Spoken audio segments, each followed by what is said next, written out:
वर्ज्य बताया गया। परंतु 60 वर्ष से ऊपर के वृद्ध ज्यादा हो गए हों या बहुत छोटे बालक हों और अत्यंत रोगी व्यक्ति यदि घर में है तो उनको व्रत ना करें तो चलेगा। परंतु आप बढ़िया हो, मुष्टुंडे बने हुए हो, बढ़िया हत्ते तगड़े हो, खा पी के खूब आनंद कर रहे हो, कोई दिक्कत नहीं है, तो अगर एकादशी नहीं करोगे तो पाप लगेगा। अच्छा एक बात और, एकादशी के दिन व्रत ना करने से कौन सा पाप लगता है? आपने जितने अपने पूर्व के पापों को गंगा स्नान से, तीर्थ यात्राओं से नष्ट कर दिया है, वो नष्ट हुए पाप पुनर्जागृत हो जाते हैं एकादशी के दिन अन्न सेवन करने से। समझ में आई बात? कोई नवीन पाप नहीं लगेगा, पर यदि आपने कोई पूर्व में पाप किए और उनको नष्ट कर दिया ये न के प्रायश्चित्तों से, परंतु एकादशी के दिन यदि आप व्रत नहीं करते हैं, अन्न खाते हैं, तो फिर वो पुनर्जागृत हो सकते हैं। अब जिसको पता ही नहीं है उसको तो कुछ नहीं होता होगा, लेकिन अब आपको पता चल गई है, यहाँ पंडाल में जितने बैठे लोग सबको पता चल, अब तो आपको करना पड़ेगा, अब आप पे कोई और चारा नहीं है। पर बंधुओं कई बार ऐसा होता है कि ऐसे ऐसे लोग मिलने आते हैं, उनके घर वाले उनको जबरदस्ती खिलाते हैं, उनके घर वाले जबरदस्ती प्याज लहसुन बनाते हैं, क्या करें भाई? देखो, मैंने फिर वही बात कहूंगा, नाटक करना हम पे बहुत अच्छा आता है। एकादशी दिन वाले दिन ऐसा नाटक कर, हम डाइट पे हैं, आज हम केवल फल खाएंगे सुबह से शाम, हमको डॉक्टर ने कहा है। एकादशी के रूप में नहीं सही, डाइट के रूप में सही फल खा लो, लेकिन एकादशी व्रत करो। एक बड़ी सुंदर कथा मैं कभी कभी सुनाता हूं। श्री नामदेव जी महाराज वो एकादशी व्रत के इतने बड़े निष्ठावान थे, वो खुद तो करते ही थे, उनको यदि पता चल जाए कि किसी के घर में रोटी बन रही है तो उसके घर पहुंच जाते थे, चूल्हे में जाके पानी फेंक आते थे, बोले रोटी नहीं बनेगी आज, आज एकादशी है। अरे तो तुम अपने घर में करो, हमको क्यों रोक रहे हो? बोले नहीं, अगर मुझे पता चल जाएगा कि कोई रोटी खा रहा है तो मैं उसको खाने नहीं दूंगा, आज एकादशी है, आज व्रत करो। एक बार भगवान उनकी परीक्षा लेने के लिए एक ब्राह्मण का रूप धारण करके पहुंच गए, और भूख से व्याकुल ब्राह्मण, वयोवृद्ध ब्राह्मण का रूप धारण करके भगवान पहुंच गए और नामदेव जी के द्वार पर जाकर के ऐसे गिर पड़े जैसे भूखा प्यासा आदमी। नामदेव जी दौड़ करके गए, अरे अरे अरे संत पधारे, संत पधारे, पैर धो इनके, पैर धो, चंदन लगाओ, इत्र लगाओ, माला पहनाओ। ठाकुर जी बोले, अरे भैया ये सब मत करो। बोले क्या हुआ, आप इतने व्याकुल क्यों? बोले भूख लगी है, 4 दिन से कुछ पाया नहीं है मैंने, जल्दी मुझे रोटी सब्जी दाल चावल कुछ खिलाओ। नामदेव जी बोले आज तो एकादशी है, लीजिए सेब खाइए, केला खाइए, अमरूद खाइए, सब बढ़िया सुंदर सुंदर फल पाइए, भगवान रोटी तो नहीं मिलेगी आज। अरे कैसे आदमी हो तुम, तुम्हारे द्वार पर भूखा प्यासा व्यक्ति आ गया, तुम उसको रोक रहे हो? नहीं चाहिए फल वल नहीं खाने मुझे, भाई रोटी की भूख लगी है, दाल चावल खिलाओ। नामदेव जी बोले दाल चावल तो नहीं बनेंगे, अब एकादशी है आज।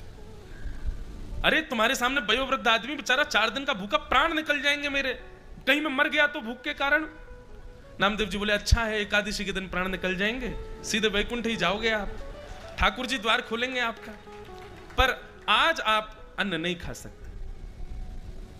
अब तो महाराज बात इतनी बढ़ गई कि आसपास के लोग आ गए, वो सब आकर के संत का हाथ पकड़े, बोले ये तो पाखंडी है, खुद भी व्रत करेगा, जबरदस्ती सब पे थोप के व्रत करवाता है, आप हमारे घर चलो, हमारे घर चलो, वहां रोटी सब्जी दाल चावल खा लेना। नामदेव जी ने चरण पकड़ लिए संत के, बोले जाने भी नहीं दूंगा, मेरे यहां आए हो यहीं रहोगे।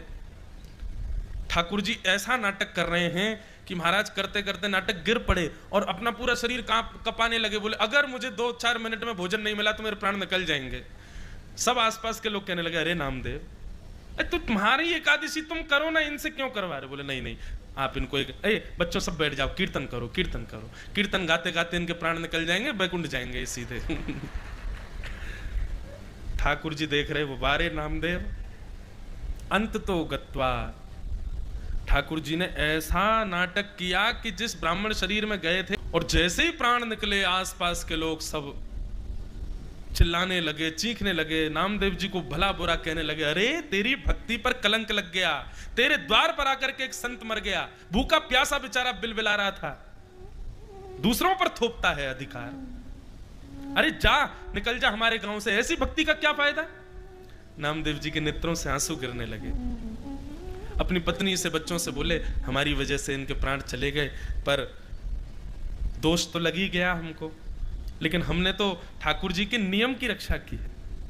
कोई बात नहीं, अब अपने घर में ही आंगन में इनकी चिता लगाओ, उसमें इनको बैठाओ, और हम बच्चों सहित दोनों पति पत्नी भी इनके साथ अपने प्राण का त्याग करेंगे। हमारी वजह से हुआ। महाराज चिता लगाई, चिता पर उस ब्राह्मण के शव को रख दिया, एक तरफ पत्नी बैठी गोद में बच्चों को ले लिया, एक तरफ नामदेव जी बैठे दूसरे बालक को गोद में ले लिया, और हरिश शरणम ठाकुर जी का कीर्तन करने लगे। एक लकड़ी में आग लगा करके स्वयं ही उस चिता में जैसे ही लगाने लगे, चिता में अग्नि लग गई, लग करके जैसे ही वो लपट ब्राह्मण के कमर को छूने लगी, भगवान ही थे, ब्राह्मण थोड़े ही थे, जैसे ही ठाकुर जी को नेप ताक लगा, ठाकुर जी तो तुरंत उठ करके बैठ गए, और बैठ करके नामदेव जी को गले से लगा के बच्चों को गोद में लेकर के तुरंत चिता से बाहर कूद गए ठाकुर जी। सब देखते रह गए, और देखते ही देखते वो ब्राह्मण साक्षात पंडरीनाथ श्री विट्ठल भगवान के रूप में प्रकट हो गए, और नामदेव जी को अपने हृदय से लगा करके वहां से अंतर्ध्यान हो। सब बोले अरे ब्राह्मण कहां गया? नामदेव जी बोले ब्राह्मण कोई नहीं था, वो विट्ठल भगवान ही परीक्षा लेने आए थे मेरी एकादशी की। तो एकादशी जो है बंधुओं, ठाकुर जी को कोई फर्क नहीं पड़ेगा कि आप व्रत करो मत करो, पर उस दिन अन्न में पाप का निवास है, इसलिए शास्त्र आज्ञा करते हैं कि व्रत करो। अब देखो, हम वृंदावन से हैं, वृंदावन के कई संप्रदायों में एकादशी नहीं होती, जैसे हरिदासी, हरिवंशी, वहां पर एकादशी व्रत का महत्व नहीं है, क्योंकि वहां भाव प्राधान्य है, वहां नियम प्राधान्य नहीं है। जगन्नाथपुरी में एकादशी नहीं होती, लेकिन उसके पीछे कारण है। जगन्नाथपुरी में एकादशी क्यों नहीं होती? क्योंकि जगन्नाथपुरी में ऐसा नियम है कि वहां की रसोई में बनने वाला जो महाप्रसाद है वो कोई व्यक्ति नहीं बनाता है, कोई मानव नहीं बनाता है, स्वयं लक्ष्मी जी बनाती हैं, और लक्ष्मी जिसका स्पर्श कर दे उसमें पाप कभी नहीं रह सकता। इसलिए एकादशी के दिन आप महाप्रसाद जगन्नाथपुरी का पा सकते हो। अगर आप जगन्नाथपुरी में हैं एकादशी के दिन, तो बाहर पाओगे होटलों पे तो आपको पाप लगेगा, लेकिन मंदिर का प्रसाद आप पा सकते हो, उसमें कोई दोष नहीं। ठीक वैसे ही वृंदावन के कुछ प्रणालियों में कई संप्रदायों में एकादशी का विधान नहीं है, क्योंकि वहां भाव ऐसा है कि कल दशमी थी, कल ठाकुर जी का भोग लगा, तो उस समय अन्न जब प्रसाद था, तो आज एकादशी होने पर वो प्रसाद में पाप कैसे आ गया? वो इस बात को स्वीकार नहीं करते।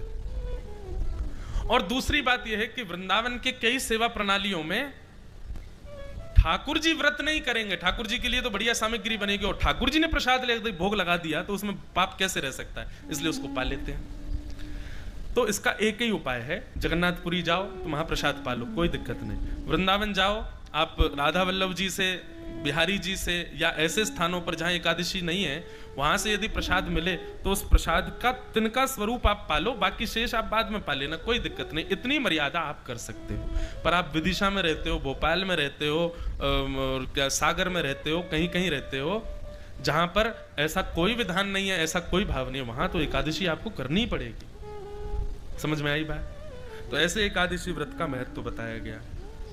अब यहां से प्रारंभ हुआ रास पंचाध्याय। भगवान